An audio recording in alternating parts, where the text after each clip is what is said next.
you are going to go down the same road that the Europeans are. You're like, okay, well, it's only 50,000. That's a start. That's not much. And it's AI. The first thing is 50,000, and then you'll end up with like 1 million a year, like we're getting. And then you'll realize that your politicians have essentially flipped to being their representatives and not your own. And then you'll be like, okay, why is this happening? And then and we'll just be here going, why did you do this? We told you. We are the bad example. You should be warning again. One thing for the Japanese to remember is that the liberals are concerned about systems. They're concerned about making sure your welfare systems are maintained into the future. And they will literally sacrifice the country and nation itself in order to preserve the system. So they don't care if in 100 years' time there are 0 Japanese people and 100% Africans or Indians or whoever else, as long as the pensions are being paid, as long as the welfare payments are being paid. And so you've got to question yourselves, are we going to sacrifice our historic inheritance, the nation, for a series of 20th century institutions? That's the question. 高市首相が首相になる前の演説で、外国人との共生は一辺ゼロベースで考えるつもりと言っていました。しかし、衆院選で大勝した後、何と言っているか、自民党は移民を推進していない。誤解を招く表現は慎んでほしい。ところが、移民の定義を問われると、定義は難しい。では、移民を推進していないとどうして言えるのか。そして、最近では、入国時に永住権を持っている者のみが移民、というトンチのような詭弁を弄しています。結局、グローバリストです。そこで、改めて、イギリスの保守系メディアの継承を振り返ってみたいと思います。So what are some things I think that could improve the life of ordinary Japanese people? Perhaps a lower mercury content in their diet because they eat a lot of fish, contains lots of mercury. A better work-life balance. They've got a pretty grueling work culture. Maybe, some even better defences against earthquakes and tsunamis. These all seem to make sense to me. What about mass immigration from Africa? Yeah, that seems to be a little bit different. You know what would make Japan better? If they went to the most antithetical continent to their way of life and got as many of them as possible and created effectively ghettos to import them en masse. Here's a story. So what about India and Pakistan? We don't want to forget them. Well, we'll be getting to them, right, don't worry. What about China? There's hundreds of millions of Chinese who would love to live in Japan. I know, yeah. They're particularly keen to work in areas of state secrets, defense, intelligence. They're just really enthusiastic about those industries. Don't read too much into it. Remarkable. But here's the headline. 4 African countries get official hometowns, special visa categories in Japan under migration deal. And this is under, of course, the Liberal government, which recently became a minority government because they got a beating in the most recent election, which I believe you covered, didn't you, Bo? And there's now a rising right-wing party, which was only set up in 2020, called Sensaito, I think it's pronounced. And they're now the 3rd largest in Japan. So they're sort of having this accelerated version of what's happened to other Western countries, but in a much shorter span of time. And of course, the Japanese being a lot more unapologetically in-group, I suppose is the polite way of putting it. That's a very polite way of putting it. Has allowed them to deal with this with a lot more urgency than perhaps elsewhere. And I'm going to read what this actually entails because it's sort of mad. I've never heard of this be approached in this way in all of human history, as far as I'm aware, and I was very surprised. So I'm going to read what it says here. It says, the Japan International Cooperation Agency has assigned Kisarazu, I'm going to butcher these, I'm sorry, I don't speak any Japanese, so if you are watching in Japanese, I'm sorry, in Chiba Prefecture as the hometown for Nigerians, Nagai in Yamagata for Tanzanians, Sanjo in Niigata for Ghanaians, and Imbari in Ahime for the Mozambicans, which is quite honestly a surprising mix of African countries as well, because you'd think if you were going purely off of, say, state of development, you'd want people from Botswana, because they're one of the most advanced African countries. Funnily enough, they didn't adopt African socialism and didn't get rid of their colonial masters. But the thing is, right, there's how many Botswanans are going to go, right? Well, they got the going good. Is that what you're trying to say? Well, that's the thing, right? Like, for some reason, all of these, like, mass immigration programs never question why all these people are desperate to leave their own countries and why those countries are happy to export tens of thousands of their own people. Because, of course, if they're like, well, we want to live in a rich country, well, why are you exporting your own workforce then? Because they're like, yeah, we're never going to be a rich country. In fact, it would be better if these guys weren't here, because then things would be marginally more improved. So you guys take them. And We're so bad that having more of us is detrimental, basically, is their own admission. But why else would you be exporting loads of your own population?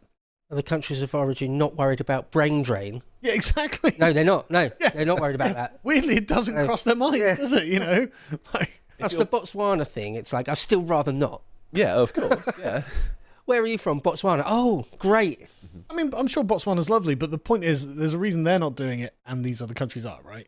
You know, like, anyway, sorry. But you're right. It is a bit odd to have like just one particular town, and everyone that comes here from Ghana, you have to go there and live there only. Well, if you think about it, it's kind of sensible and kind of old worldy, right? Because I mean, it used to be like, think of like the Portuguese or Dutch colony. I was going to say this, yeah, exactly. The Assyrians used to do the same thing. The Carthaginians used to do the same thing, where they'd have a little enclave, and it's like, yeah, you work from there, and that makes it easy to deal with, actually. But it also means they're not at liberty to just explore the country. I think they've explicitly said the concept is similar to Chinatowns or Little Italies in the United States. Right, I wonder if their freedom of movement will be restricted. It's like, we want you to live there, we'd like you to live there, we may even sort of formally make your residence there, but we're going to actually prevent you from travelling somewhere else in Japan if you want to. They're actually going to do that.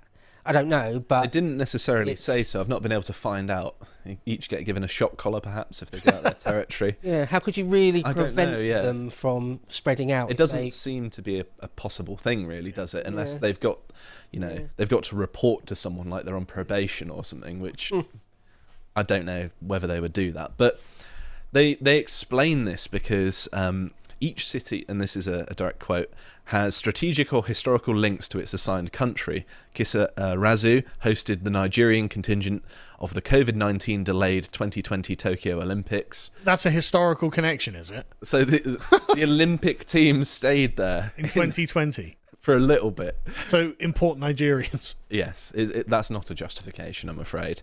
They're trying to find them. Nagai, Sanjo and Imabari were paired with Tanzania, Ghana and Mozambique to promote cultural and economic ties, but they didn't have historic ties, obviously, because why would they? How would they? It's Yatsuke. They're all tied through that black samurai that we're told is definitely real. No.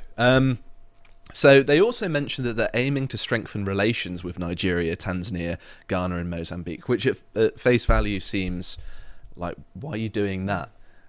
What's the deal with that? Why does that matter to you? Is the answer GDP? No. How is it possibly in Japan's interest to do that?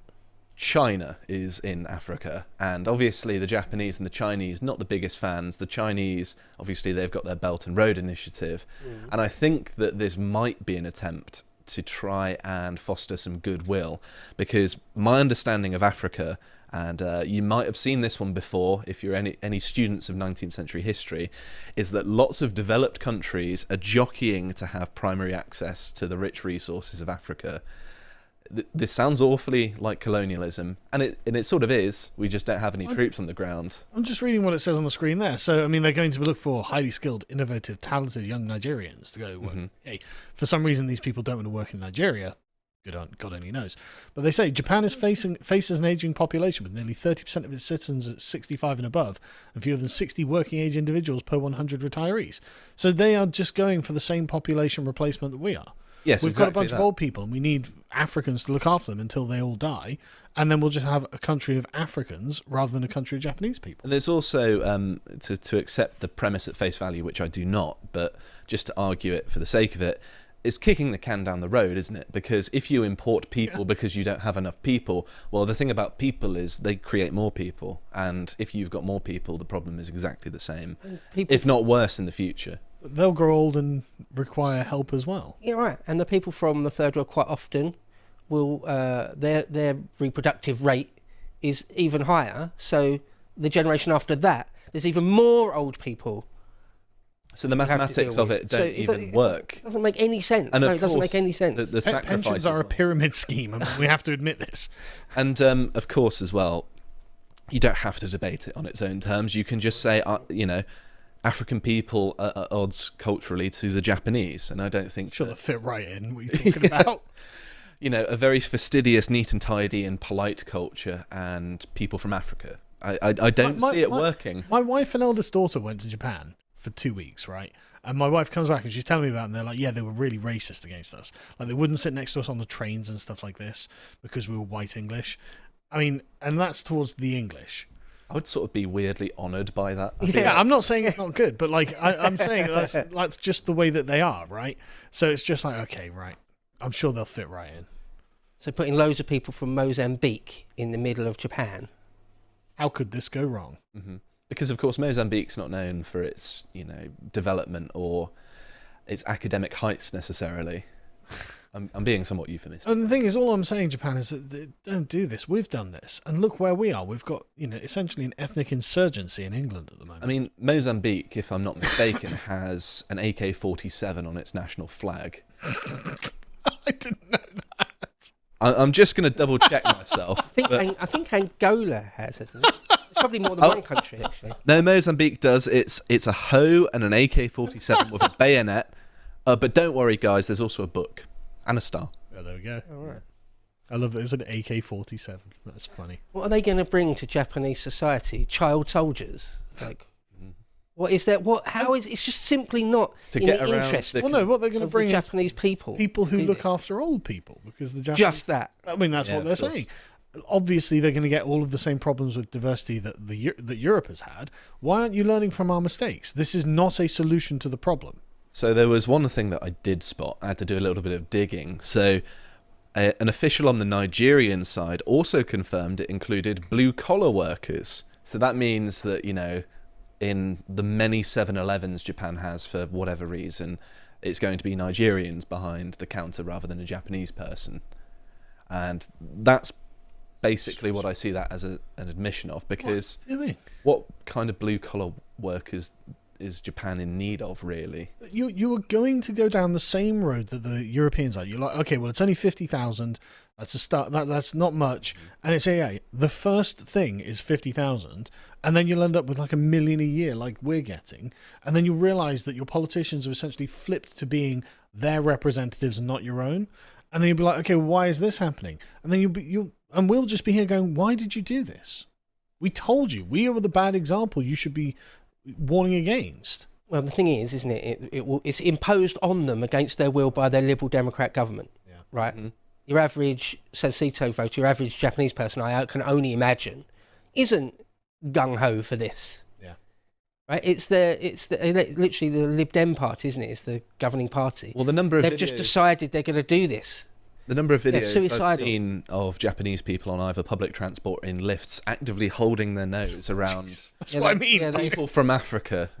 Like, even if they don't necessarily smell, it's just precautionary, and they're not afraid to they were racist enough against the English. I mean, you know what I mean? Like, no. Oh my god.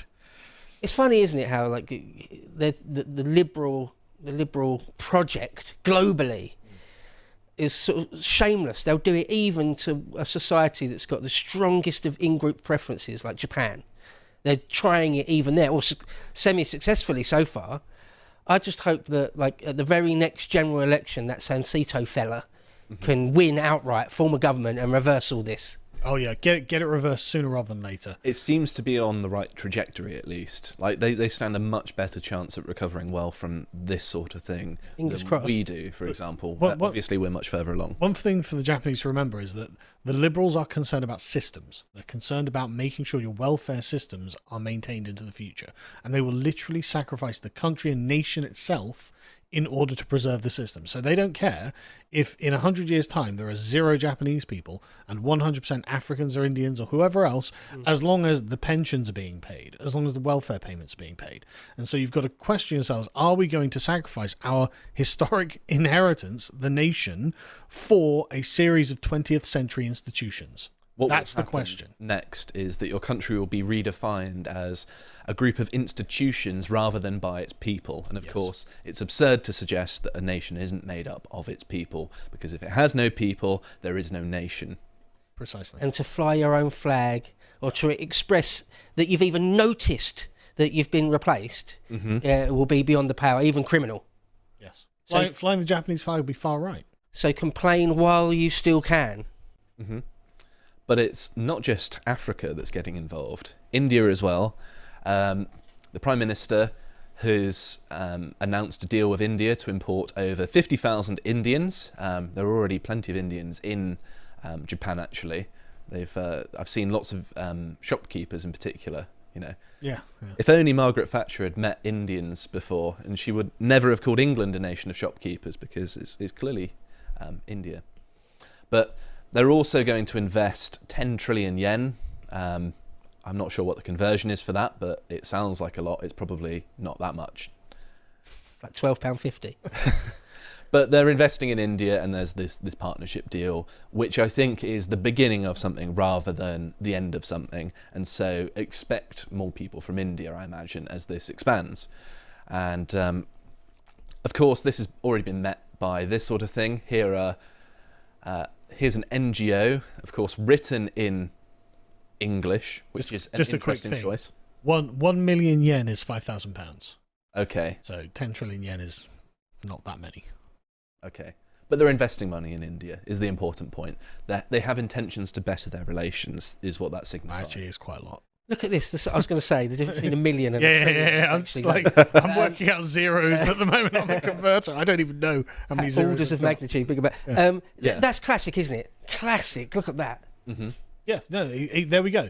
You've got a bunch of women who have decided to betray their own country and people to the foreigners. Language. And language, yeah, and language. That's a great point. It's all in English. Why is that? Yeah, it's be as one and things like that. And hang on a minute, that looks a bit interesting, doesn't it? Oh, yeah. I'm working for an NGO, and there's... Yeah, a bit of communism in there as well. Well, speaking of which, let's go to the actual Communist Party leader, because they do have look at that. a Communist Look Party. at that bloody hell. We must There she is. Sorry, we must prevent the far-right xenophobes from gaining majority in the diet.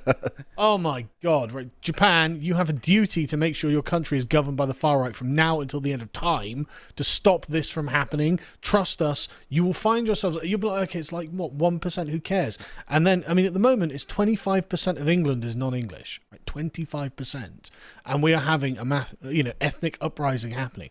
Right, just don't go down the road we've gone down. It's terrible. It's everything that you take for granted about your country, the safety, the cleanliness, the normalcy of it, the low crime, the feeling of belonging, like all of those things that you don't think about, they will disappear like that. Right? Do not do this. There's a warning. Commie Witch says, you must allow us to replace you in your own ancestral homeland. Or you're a far-right xenophobe. Just accept it and move on and say no. So I wanted to go through a few of the problems that they're already experiencing, just to illustrate that this is wrong-headed. Although, obviously, I've covered this a fair amount, but it's important to include it somewhat. So this one was a particularly egregious one. A Nepalese man was arrested for licking the thigh of a schoolgirl I think it was either in a train station or on a train, a young girl. And then when he was asked, he says, "I don't understand Japanese." I mean, I don't speak a word of Japanese. It doesn't mean I'm going to do that. The Nepalese are really socially conservative. So there's no way in Nepal you'd get away with that. No. Like the brothers and father of the girl would be beating the living daylights out of you, if not gutting you with a kakuri. Well, I think this is the phenomenon whereby whenever someone goes abroad, they think that there are less rules applied to them. I think there's also a sort of self-selection bias as well. Yeah, I was going to say that. This is a Nepalese sex criminal who has left Nepal for whatever reason, probably to escape justice, maybe, who knows. Probably, yeah. And now he's in Japan and doing what he does. But this is exactly the thing you let in, if you let in people from other cultures. Think about the reason that these people are leaving their own countries. They're not the winners from those countries. It's not like the people doing really well in Nigeria or Botswana or wherever else it was. Like it's not the people succeeding. It's the losers who are like, yeah, maybe I'll get what I want in a different country. Here's another one. This is foreign tourists. Oh my God, I hate this sort of thing. Oh my God, I hate the it. pram. Yeah, I know. I hate this sort of thing. So this is radicalizing Japanese people. It's radicalizing me. Yeah. I hate this sort of thing. Just inconsiderate. It's called main character syndrome in Japan. Big time. They say it up there actually. This is the kind of nonsense you'll import if you get more people like that. And this, I think this might be You can't have nice things. for theft rather than vandalism. Yeah. Famously high trust society. Ruined almost overnight. They're also having problems with the Vietnamese as well, because in Britain they're sort of green-fingered little fellows, whereas over in Japan they've got a taste for copper wire. Oh, really? It's a weird phenomenon whereby it seems like the Vietnamese as a whole, my parents were out there recently on holiday, very polite, very welcoming, quite friendly, and can live in a civilization despite being quite poor. But the people that are leaving Vietnam to go to Japan are then causing all of these problems. They're basically creating criminal gangs. There's a selection bias. Yeah. What the kind of people you get. You say that, I'm sure there's plenty of Vietnamese people in Vietnam who are perfectly law-abiding and nice people, but I think per capita, the ones that are here are quite criminal.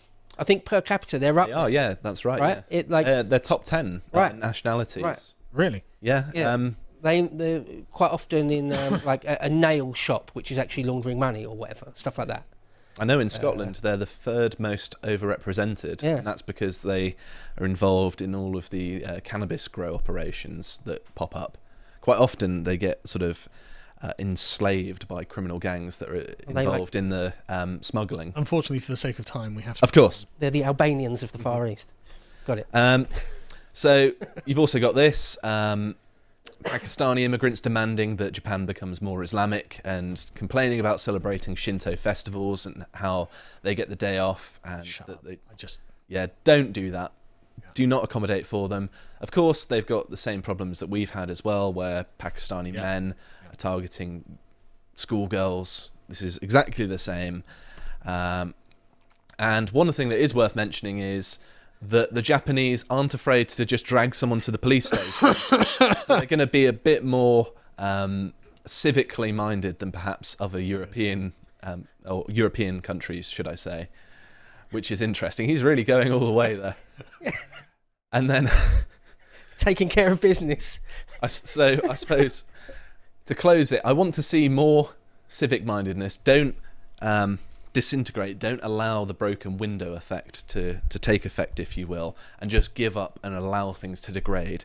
Be very conscious that you have a civic duty. I think he was carrying them by the underwear. That's a woman. Funny. Yeah, I think so. But anyway, you should be very vigilant in defending your country, defending your way of life, because if you aren't, it will be eroded and destroyed by the liberal government you have, NGOs, and the liberal international order. That's what you're up against. You've got your back up against a wall, but things are already in motion. Things are promising for Japan in ways that they aren't in the rest of the Western world. So I hope it all works out for you. この動画を見て皆さんはどう思いましたか？ぜひコメント欄で教えてください。そしてこの動画が面白い、ためになると思った方はぜひ高評価とチャンネル登録をお願いします。